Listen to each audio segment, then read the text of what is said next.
Flowers channel. நம்ம போன video எல்லாத்துலேயும் புறா பற்றி மட்டும்தான் பார்த்தோம். இதுக்கப்புறம் வர வீடியோவில் லவ் பேர்ட்ஸ், காக்டெயில், கோழி எல்லாத்தையும் பற்றி பார்க்க போகிறோம். அதனால் பிஜியான் வினர்ஸ்னு நம்ம சேனல் பேரை பெட் லவர்ஸ்னு மாற்றிட்டோம். ஓகே ஃப்ரெண்ட்ஸ், நீங்கள் நம்ம வீடியோவில் லவ் பேர்ட்ஸ் ப்ரீடிங், அதாவது மாஸ் ப்ரீடிங் பெஸ்ட்டா இல்லைனா இண்டிவிஜுவல் ப்ரீடிங் பெஸ்ட்டா, அதை பற்றி தான் பார்க்க போகிறோம்.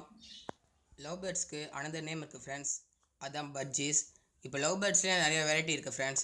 Spangle, crushed, tufted, show budgies, நிறைய வெரைட்டி இருக்குது ஃப்ரெண்ட்ஸ். இப்போ நீங்கள் மாஸ் ப்ரீடிங் பண்ணணுன்னு நினைக்கிறீங்கன்னா 5க்கு 5 கேஜோ இல்லை 10க்கு 10 கேஜோ வச்சு நீங்கள் பண்ணலாம். இப்போ அந்த கேஜில் வந்து லவ் பேர்ட்ஸ் விட்றீங்கன்னா எல்லாத்தையும் ஒரே டைமில் தான் விடணும். அப்பப்போ தனித்தனியாக விட்டிங்கன்னா அது வந்து சண்டை போடும். விடும்போதே எல்லாத்தையும் ஒன்றா விட்டுறணும். இப்போ மாஸ் ப்ரீடிங்கில் என்ன அட்வான்டேஜ்னு பார்த்தீங்கன்னா, இப்போ தீனி தண்ணி வைக்கணுன்னா ஒரே இதில் வச்சிடலாம், மெயின்டெனன்ஸ் கம்மி ஃப்ரெண்ட்ஸ். இப்போ மாஸ் ப்ரீடிங்கில் என்ன டிஸ்அட்வான்டேஜ்னு பார்த்தீங்கன்னா, இப்போ உள்ள ஒரு லவ் பேர்டு அடையில் உட்காந்துருக்குன்னா வேறு ஒரு லவ் பேர்ட் என்ன பண்ணால் உள்ளே போய் அதை டிஸ்டர்ப் பண்ணோம். அப்போ என்னங்கன்னா முட்டை களையிறதுக்கு சான்ஸ் இருக்குது, இல்லை உடையிறதுக்கும் சான்ஸ் இருக்குது.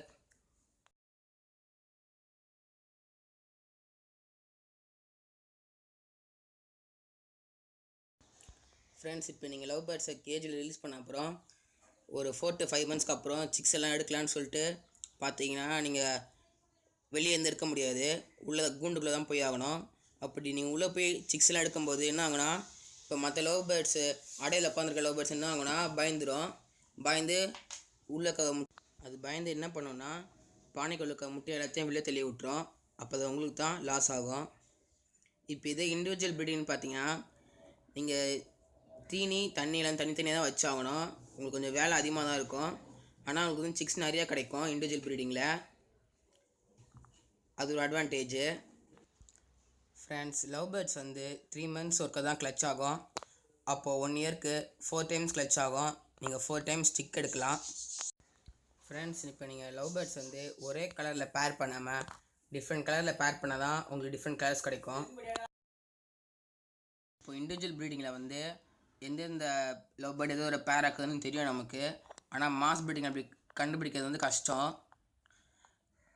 இப்போ இண்டிவிஜுவல் ப்ரீடிங்கில் வந்து எந்த பேர் 1 chick 2 chick தான் இருக்குதோ அது பதிலாக நம்ம அதை விற்றுட்டு வேறு வாங்கிக்கலாம். ஆனால் மாஸ் ப்ரீடிங்கில் அது மாதிரி பண்ண முடியாது. அதனால் நான் இண்டிவிஜுவல் ப்ரீடிங் தான் பெஸ்ட்டுன்னு சொல்லுவேன். ஓகே ஃப்ரெண்ட்ஸ், உங்களுக்கு இந்த வீடியோ பிடிச்சிருந்துச்சின்னா என் சேனல் சப்ஸ்கிரைப் பண்ணுங்கள், கூட பெல் சிம்மில் கிளிக் பண்ணுங்கள். இந்த வீடியோ உங்கள் ஃப்ரெண்ட்ஸுக்கு ஷேர் பண்ணுங்கள், லைக் பண்ணுங்கள், மறக்காமல் கமெண்ட் பண்ணுங்கள்.